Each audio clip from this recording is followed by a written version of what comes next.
অতিথি আপ্যায়নই হোক কিংবা নিজেদের লাঞ্চ মেনুটা একটু সুন্দর করে সাজাতে এই রেসিপিটা একদিন আমার মতো করে ট্রাই করে দেখো।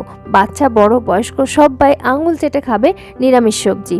তো এর জন্য প্রথমে আমি একটা ভাজা মশলা তৈরি করে নিলাম, আর তারপরে একটা বাটা মশলা তৈরি করে নেব। এখানে আদা, কাঁচা লঙ্কা, সর্ষে, পোস্ত এগুলো সব একসাথে করে বেটে নিয়েছি অল্প জল দিয়ে। আর তারপরে উচ্ছে ভেজে নিলাম, তার সাথে বেগুন ভেজে নিলাম, বড়িও ভেজে নিয়েছি কয়েকটা, যে কোনো বড়ি তোমরা দিতে পারো।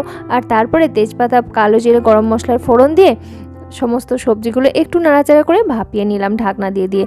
আর তারপরে যে বাটা মশলা এবং ভাজা মশলা ছিল সেগুলো দিলাম, অল্প করে ভাজা মশলা দিয়েছি আর কিছুটা রেখেও দিয়েছি। 1 কাপ দুধ 1 কাপ জল দিয়ে খুব ভালো করে কষিয়ে শেষকালে মিষ্টির জন্য চিনি দিয়েছি, তোমরা চাইলে গুড় দিতে পারো।